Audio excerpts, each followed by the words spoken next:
¿Quién anhela conocer un propósito en la vida? En la vida es importante entender que uno de los elementos principales para nuestro caminar en Cristo es tener propósito. Las personas que no tienen un propósito, cualquiera que sea, caminan en la vida dando tumbo para dar y dado, porque no saben hacia dónde van. Nos presentamos delante del Señor y preguntamos en muchas ocasiones, ¿para qué estoy aquí? Son preguntas que llegan a nosotros en la vida, en algún momento de nuestra vida, como parte de nuestra humanidad. Cuando llegamos a la iglesia a compartir el Evangelio del Señor, de la misma manera nos preguntamos, Señor, ¿por qué tú me tienes aquí? ¿Cuál es el propósito para mi vida? ¿Qué necesitas que yo haga? ¿Cuál es mi caminar? ¿Cuál es mi rumbo? Anhelo caminar contigo. En esa mirada empezamos a entender que necesitamos cosechar un propósito en nuestras vidas. En las preguntas que hacemos nos preguntamos también, ¿qué espera Dios de mí? ¿Has hecho esa pregunta en su vida? Señor, ¿qué tú esperas de mí? ¿Qué esperas de este nuevo año 2025? ¿Qué esperas en este caminar que tengo en el Evangelio? ¿Cuál es mi propósito, Dios? Pon un propósito en mi corazón, una semilla que yo pueda cosechar, que yo pueda ilustrar, que yo pueda echarle agua. No hay mayor satisfacción que vivir alineado a un propósito en la vida. Pero eso podría ser un propósito muy genérico, ¿verdad? Que quizás nosotros mismos pongamos en nuestros corazones. La realidad es que cuando estamos aquí debemos reconocer que no hay satisfacción más grande en nuestra vida que poder vivir nuestras vidas reconociendo, alineándonos al propósito de Dios para nuestra vida. Esa es la gran diferencia. Ese es el camino que debemos tener en nuestras vidas. Sin embargo, no todos podemos ver la maravillosa oportunidad de reconocer la fuerza del propósito en nuestras vidas. El propósito es algo poderoso para nuestro caminar. El propósito es algo que nos mueve, nos da la oportunidad de caminar, de levantarnos. Cuando nosotros nos alineamos un propósito en nuestras vidas, nos da la oportunidad de vivir con fuerza, de vivir con ánimo, de vivir con energía, de tocar las congas aunque usted no sepa tocarlas. Nos da la oportunidad de hacer esas cosas, nos atrevemos a hacer esas cosas. Porque el propósito de Dios para la vida es parte de la vida, es parte de un principio poderoso que nos ayuda a entender la eternidad en nuestros corazones.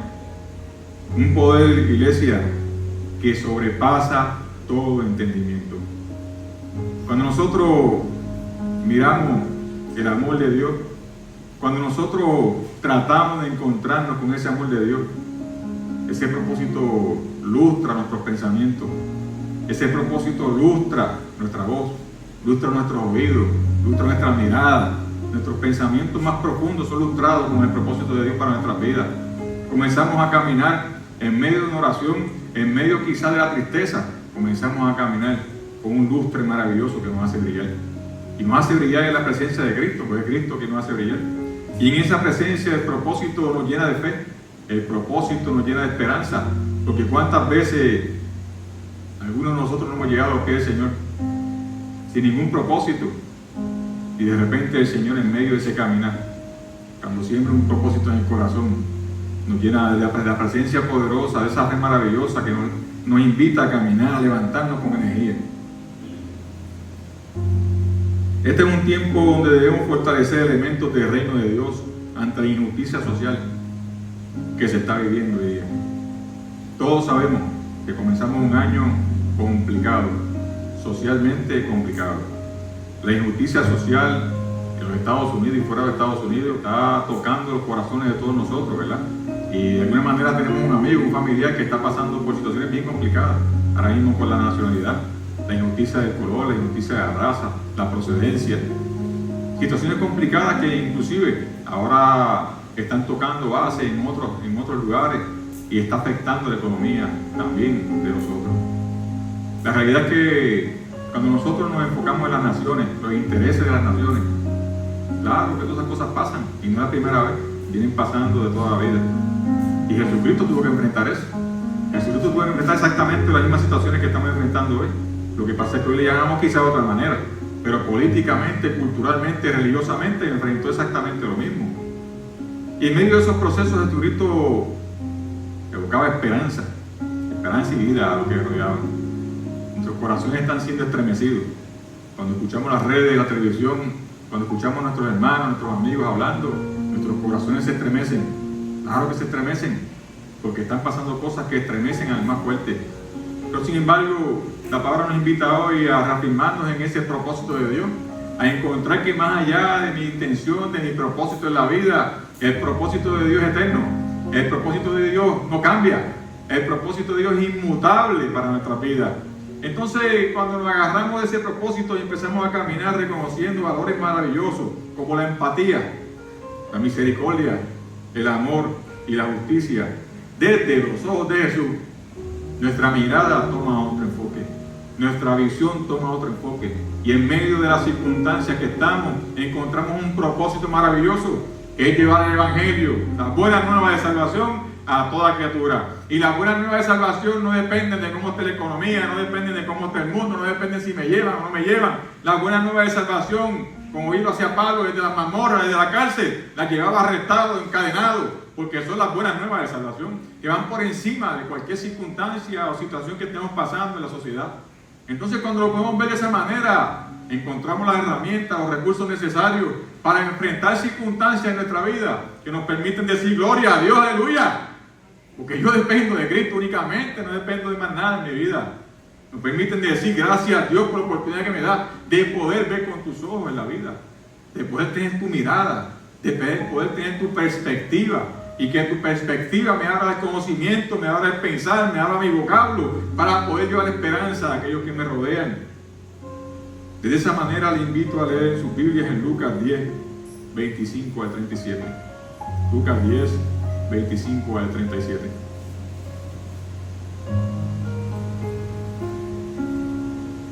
El tema para hoy, la fuerza del propósito. La fuerza del propósito. Como esté listo, pueden pararse y acompañarme de pie en reverencia a la palabra. Amén. Te amo.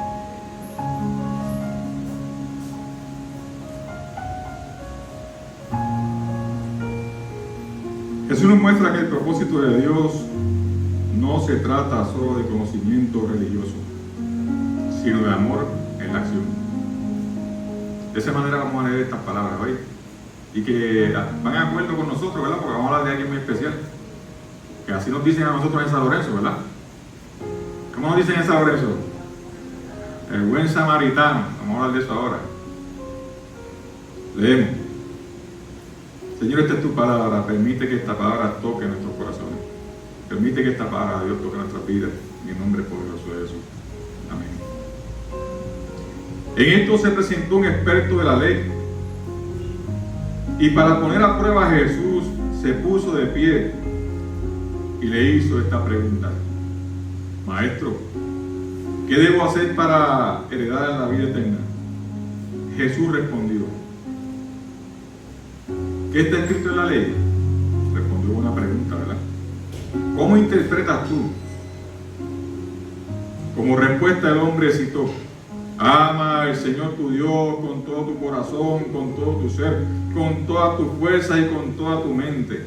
Ama a tu prójimo como a ti mismo. Bien contestado, dijo Jesús. Haz esto y vivirás. Pero él quería justificarse, así que preguntó a Jesús: ¿y quién es mi prójimo? Jesús respondió: bajaba un hombre de Jerusalén a Jericó y cayó en manos de unos ladrones. Le quitaron la ropa, lo golpearon y se fueron, dejándolo medio muerto. Resulta que viajaba por el mismo camino un sacerdote, quien al verlo se desvió y siguió de largo. Así también llegó a aquel lugar un levita, y al verlo se desvió y siguió de largo. Pero un samaritano, un hombre de San Lorenzo, que iba de viaje y llegó a donde estaba el hombre, y viéndolo se compadeció de él, se acercó, le curó las heridas con vino y aceite y se las vendó. Luego lo montó sobre su propia cabalgadura, lo llevó a un alojamiento y lo cuidó. Al día siguiente sacó 2 monedas de plata y se las dio al dueño del alojamiento. Cuídemelo, le dijo, y lo que gaste usted de más, se lo pagaré cuando yo vuelva. ¿Cuál de estos tres piensas que demostró ser prójimo de que cayó en manos de los ladrones? El que se compadeció de él, contestó el experto en la ley. Ande entonces y haz tú lo mismo, concluyó Jesús. Señor, esta es tu palabra. Gracias por esta palabra, mi Dios. Permite que esta palabra, Señor, construya nuestros corazones. Permite que esta palabra, mi Dios, construya nuestras vidas. Queremos ser herramienta de esperanza y vida para los que nos rodean, mi Dios. Te damos gracias, Señor, en el nombre poderoso de Jesús. Amén, amén y amén. Gracias. Pueden sentarse. La palabra del buen samaritano revela cómo el propósito de Dios en nuestra vida se cumpla a través de la compasión, la restauración y el servicio. Cuando leemos esta parábola, esta historia, este cuento que hace Jesús utilizando elementos de ese tiempo a este hombre, cuando leemos la palabra que este hombre se levanta con una voz retante a probar a Jesús, que dice la palabra que estaban sentados, porque cuando dice que se levantó y le preguntó por qué estaban sentados. Y ese gesto de levantarse, cuando nosotros estudiamos el contexto cultural de ese tiempo, nos damos cuenta que se levantaba con autoridad delante de Jesús, porque Jesús era un maestro. Y ese hombre que era un experto en la ley demostraba su autoridad y le pedía a Jesús que le dijera cómo era posible que pudiéramos encontrar la salvación. Jesús que es maravilloso, que es hermoso, que como he dicho antes, va 100 pasos adelante de nosotros, ¿verdad que sí? Porque usted jamás y nunca va a poder pensar algo que ya Jesús no sabe. Jesús sabe todo. Y cuando usted le pregunta a Jesús, cuando usted le pide a Jesús, cuando usted habla con Jesús, ya lo sabe. Y en ese proceso este hombre tuvo la visión o tuvo la oportunidad de hacer eso con Jesús. ¿Qué debo hacer para heredar la vida eterna? Le pregunta el hombre. Una gran pregunta, ¿verdad? Hecha por un hombre que conocía la respuesta. Hay veces que nosotros caminamos en el Evangelio, conocemos la respuesta y preguntamos como quiera. Hay veces que nosotros caminando en el Evangelio conocemos lo que es bueno y lo que es malo y preguntamos por dónde es que tengo que ir. Como si no supiéramos por dónde deberíamos ir. Nosotros sabemos por dónde tenemos que caminar. Y en muchas ocasiones nos acercamos a Jesús en esa reflexión con Jesús y nos atrevemos a hacer exactamente lo mismo. Señor, pero es que si hago esto, o que si hago aquello, o que si hago lo otro. Y nos metemos en esa disyuntiva, nos metemos en esa dinámica con Jesús, cuando nosotros sabemos la respuesta en nuestras vidas y sabemos que Jesús sabe también. Entonces en esta mañana sería importante que pudiéramos alinear varios aspectos donde pudiéramos estar ubicados. Los invito a reflexionar, abran su mente. Van a haber varios puntos aquí que vamos a tocar. Los invito a que usted diga, termina la reflexión en esta mañana y que usted pueda decir en esta mañana, es que yo estoy parado en este lugar. O yo estoy parado en este otro lugar. No es que yo no soy un disparado, quizás te puede decir eso. Es que yo no soy un disparado. Le invito a hacer eso en esta mañana. Más allá de una consulta teológica, este hombre buscaba un propósito. Es la razón en ocasiones por la que nos paramos delante de Jesús a hacer preguntas como esta. Porque en medio de nuestro caminar, donde sabemos lo que es bueno y lo que es malo, en medio de nuestro caminar, donde caminamos reconociendo la autoridad de Cristo, en medio de caminar donde sabemos que Cristo conoce, nosotros simplemente no tenemos un propósito en nuestra vida. Y el que no tiene propósito camina como la marea, subiendo y bajando. No sabe para dónde va, no sabe qué decisión tomar en su vida, porque el propósito es la parte que enciende, el motor que enciende, para dónde usted va. Entonces la palabra nos invita a fortalecernos en un propósito maravilloso en Cristo. Jesús le responde con la esencia de la ley, o sea, utiliza su propia sabiduría, la sabiduría del hombre, y le responde: amarás a tu Dios con todo tu ser, con toda tu alma y con toda tu fuerza. Y le dice también: y amarás a tu prójimo como a ti mismo. Estos son los versículos que yo leo desde que empecé aquí, lo he leído muchas veces. Me parece a mí que son los preferidos míos. Jesús utiliza su propia ley, su propia enseñanza. La saca de Deuteronomio 6:5, la recoge con fuerza donde está el Shema judío, la oración judía. Oye Israel, que yo te digo que ames a tu Dios con todo tu corazón, con toda tu alma y con toda tu fuerza. Él coge esas palabras desde Deuteronomio, desde lo que él conocía, su propia ley, y le dice, pero es que tú sabes lo que tienes que hacer. Eso es lo que él estaba diciendo. Es que tú conoces esto mejor que yo. Y Jesús le añadió algo maravilloso. Que amarás a tu prójimo como a ti mismo. Recogiendo todos los elementos de la ley. 613 leyes. Recogiendo todo el decálogo, los mandamientos. Recogiendo todo eso en un solo mandamiento. Amarás a tu Dios con todo tu corazón, con toda tu fuerza y con toda tu alma. Y añadió algo más. Y a tu prójimo como a ti mismo. Si no puedes amar a tu prójimo como a ti mismo, es imposible que puedas cumplir con el resto de lo que está diciendo. Si no puedes amar a tu prójimo como a ti mismo, así como está, por defectos que tenga, como venga, como llega a la iglesia, si usted no puede hacer eso en su vida, hermano, usted no puede decir que ama a Dios con todo su corazón, con toda su fuerza y con toda su alma. Porque el resultado de amar a Dios con todo su corazón, con toda su fuerza y con toda su alma, es amar al que está al lado mío, sentir por él, compadecerme, llorar y alegrarme por el que está a mi lado. Entonces, cuando ya empezamos a entrar de esta manera, en estas palabras, en esto que nos está diciendo el Señor, empezamos a verlo de otra perspectiva, de otra mirada. De esa manera empezamos también a recoger lo que está pasando en nuestra sociedad hoy día, la injusticia social que hay, y empezamos a verla con los ojos de Jesús.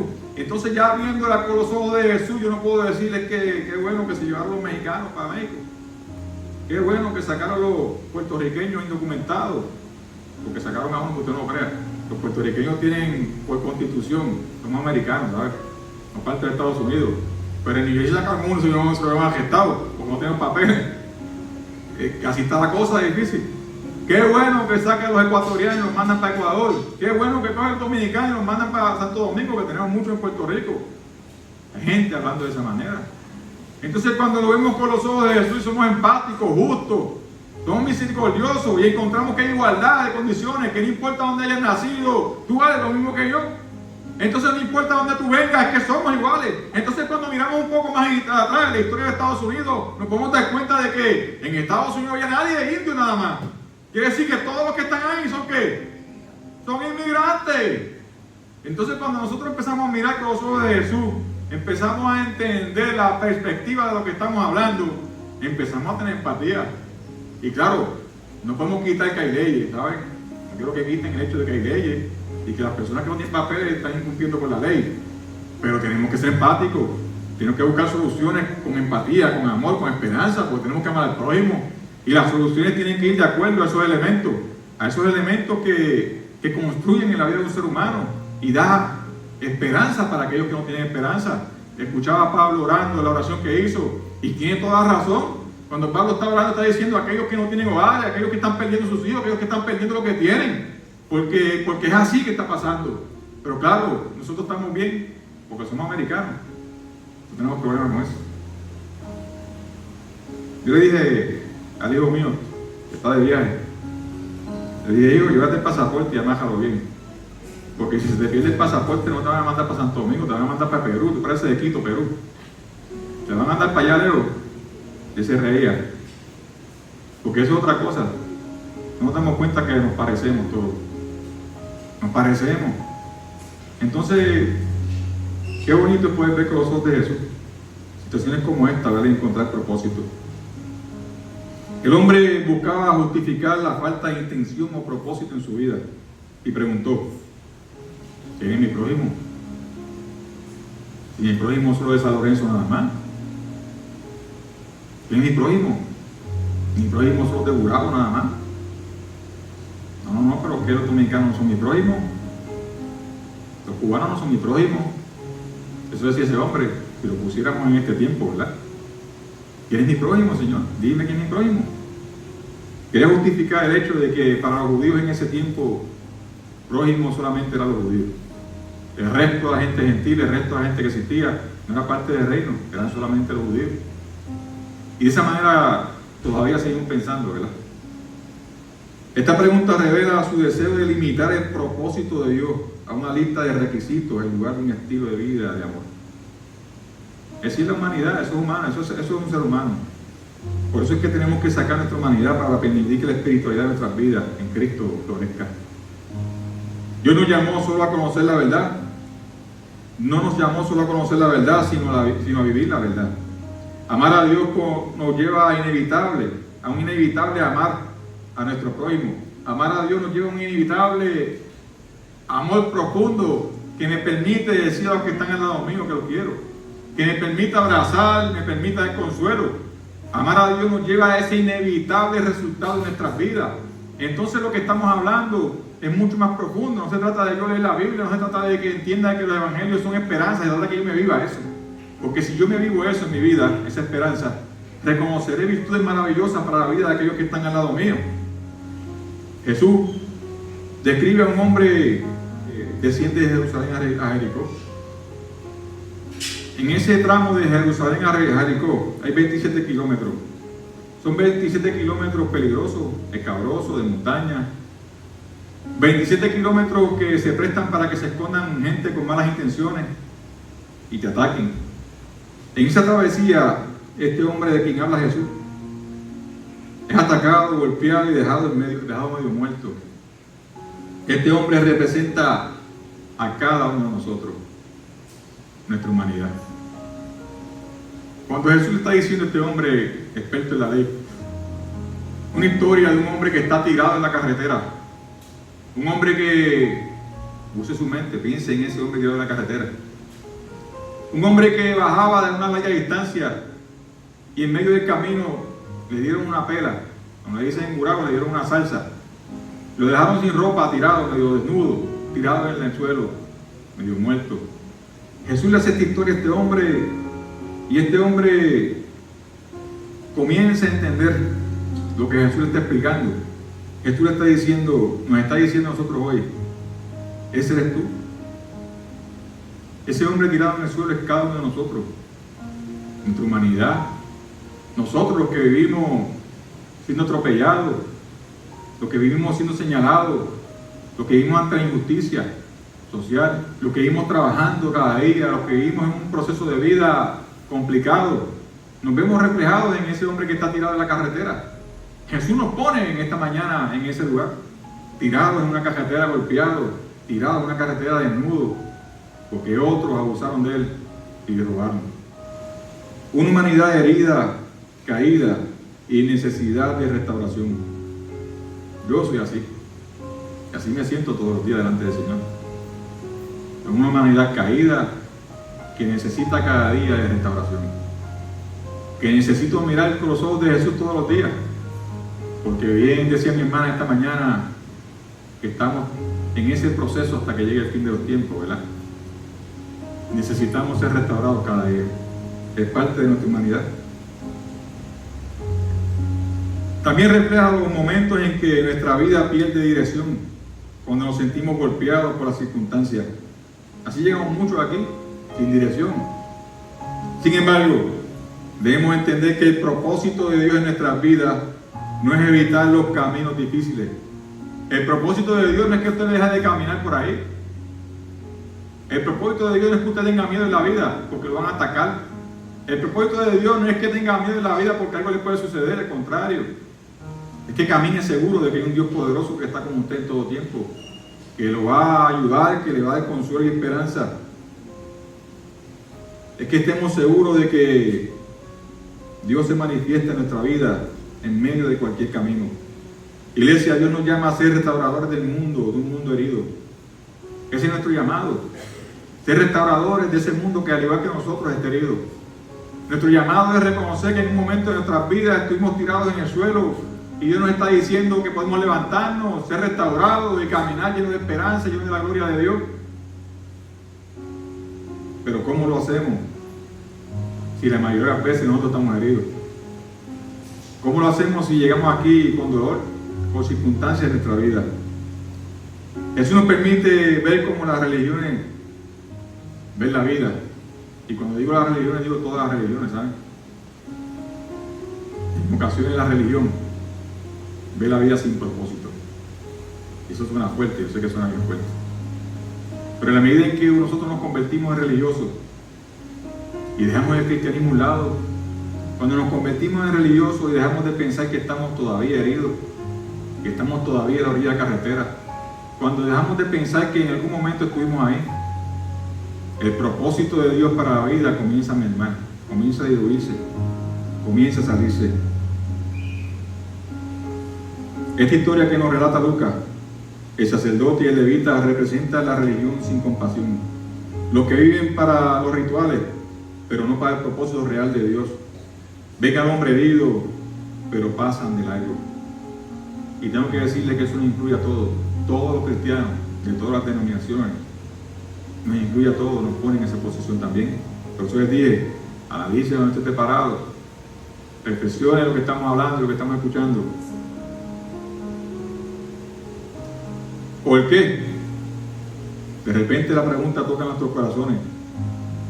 ¿Por qué estos hombres dejaron a ese hombre tirado a la orilla de la carretera? Tal vez porque estaban enamorados. Levita tenía que ya quizás preparar el templo. Tenía que avanzar. Estaba tarde. Si tocaba el hombre y se contaminaba, no permitían entrar al templo porque estaba contaminado. Porque si el hombre estaba muerto, o no lo sabían, si estaba muerto y lo toco, me busco un problema, no puedo entrar al templo porque estoy contaminado. Quizás tenían prisa, pero la realidad es que estaban desconectados del corazón de Dios. No hay justificación en la vida para nosotros caminar por la vida y ver a otros sufriendo y que no nos importe. Si nosotros estamos conectados con Dios, conectados con Cristo, se supone que toque la fibra más íntima de nuestros corazones, el sufrimiento de otro hermano. Y en medio de ese proceso la palabra nos invita a reflexionar, siendo clara y diciéndonos que la fe sin acción, dice la palabra, que es muerta. La fe sin acción es una religión muerta. Usted puede pensar que tiene toda la fe del mundo. Usted puede escuchar palabras y salir de aquí lleno de la fortaleza y la fe del mundo.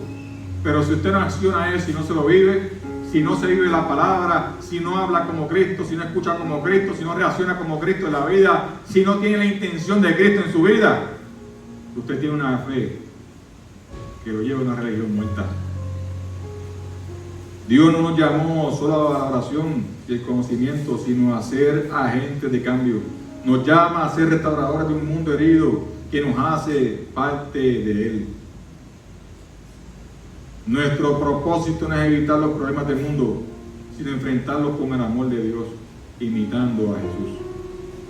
Aquí, de repente, en esa historia que está contando Jesús, aparece un héroe inesperado, un samaritano.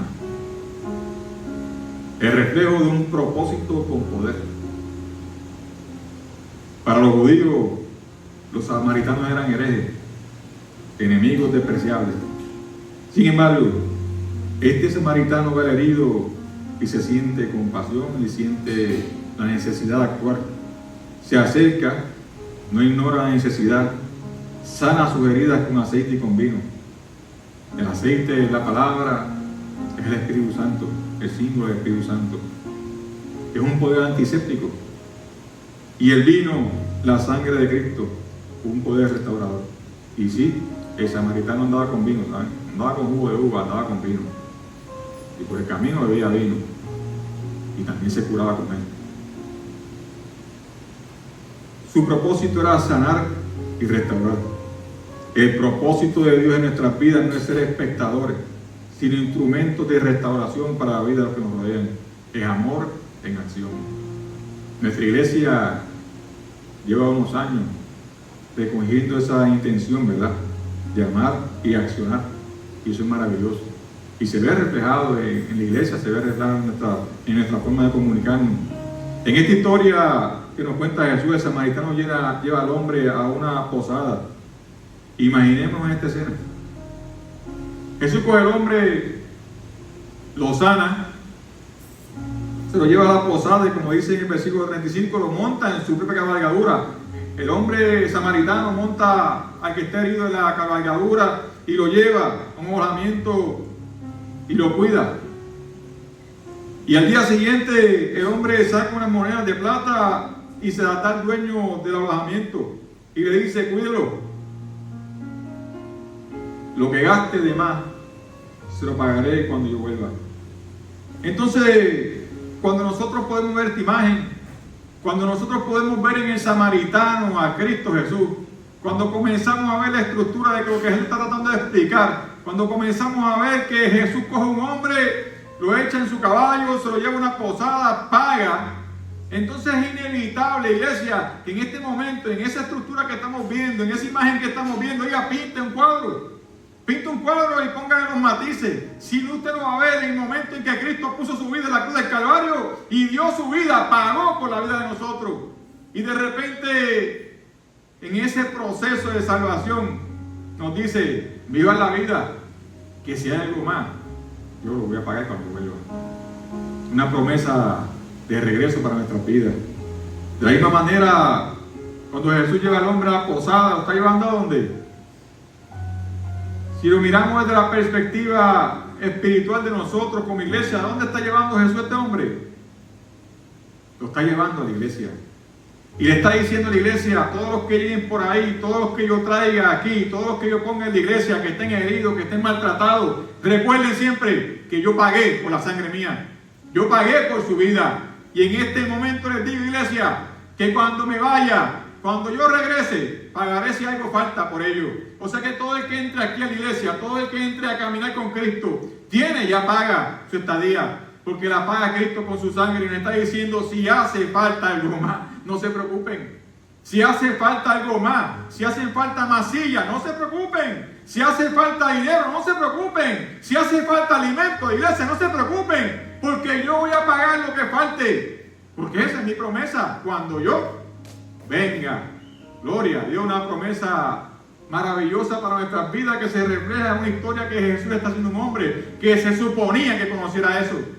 Entonces, en ocasiones nosotros escuchamos esta historia, vemos esta historia y no nos damos cuenta de que Jesús nos está pidiendo: miren esto, iglesia, ustedes llegarán heridos, llegarán maltratados, llegarán llenos de lo que sea que ha pasado en su vida, llegarán a la iglesia porque yo los traje aquí y pagué por ustedes, porque yo quiero que ustedes se restauren, porque quiero que miren con mis ojos, que miren como yo estoy viendo, porque necesito que ustedes me imiten. Entonces, en el proceso de vida, cuando usted sea restaurado, cuando esté bien, cuando pueda ver con los ojos de Cristo, cuando pueda hablar como hablo yo, cuando pueda imitar mi vida, y ustedes serán los buenos samaritanos, que cuando entre alguien por la puerta, le darán vida y restaurarán con aceite y con vino, con el Espíritu Santo y con la sangre de Cristo a aquellos que entren por la puerta.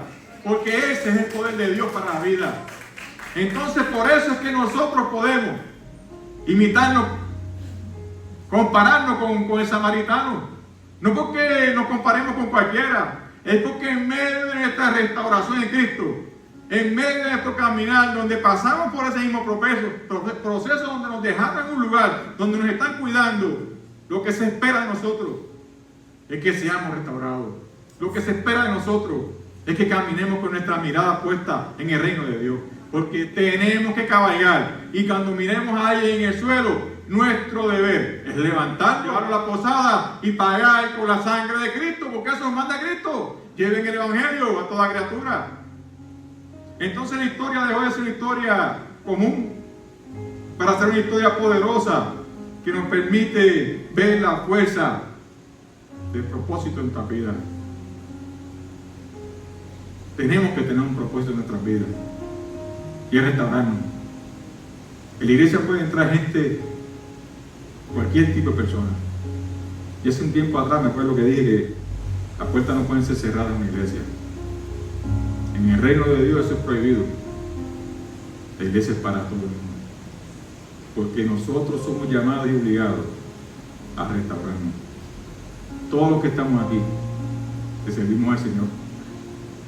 Todos los que estamos aquí tenemos un llamado a reflexionar en esta mañana. Ubíquese donde usted está, en privado con el Señor. y entienda algo. Si usted está en la iglesia y usted llega aquí es porque cree en Cristo, necesita ser restaurado todos los días. El día que usted piense que no debe ser restaurado porque ya sabe, porque ya camina con Cristo, tiene un problema. Para mantenerse firme en ese caballo imitando a Jesús, tiene que ser restaurado. Para restaurar a otros, tiene que ser restaurado. Tiene que sacar su viejo hombre y caminar de una manera poderosa que le permita recoger los que están afuera, traerlos a la casa de Dios y darles esperanza, vida y consuelo. Y que en medio de su proceso de vida, ellos puedan ser restaurados en la presencia de Cristo. Nada de nosotros, porque Dios no restaura a nadie, Cristo restaura a la gente. Y que en medio de ese proceso puedan encontrarse con la esperanza y la gloria de Dios y ser restaurados de la misma manera. Somos traídos aquí por el mismo Jesús en un acto profundo de sanidad. No solo eso, el propósito de Dios no es que seamos solo sanados, sino que continuemos todos los días de nuestra vida viviendo con la fuerza del propósito de Dios que implica acción para nuestras vidas. Esta parábola no solo nos muestra la compasión de Dios, sino que nos prepara para la cena del Señor. Hoy tenemos cena del Señor. Cuando nosotros miramos todo lo que hemos hablado ahora y usted piensa en la cena del Señor, el Señor nos invita a todos y nos invita a sentarnos a la mesa. En esta iglesia es una mesa abierta. En esta iglesia invita a Cristo a sentarnos a la mesa. Y es abierta para todo aquel que tenga más de 12 años. ¿Por qué más de 12 años? Porque tiene entendimiento de lo que está haciendo. A sentarse con nosotros y disfrutar de este tiempo especial en las manos del Señor. Un tiempo sublime, donde recordamos que Cristo es nuestro buen samaritano y donde entendemos que nosotros debemos imitar al buen samaritano, donde reconocemos que fuimos sanados y restaurados con su sangre, donde renovamos nuestro compromiso de vivir en su propósito. Nosotros somos invitados hoy bajo esta mirada, bajo esta perspectiva, a sentarnos con Cristo Jesús. Porque Cristo nos invita con alegría y con gozo y nos está diciendo: vengan, siéntense conmigo, siéntense con todos los defectos que tienen, porque yo me voy a glorificar en cada defecto de ustedes.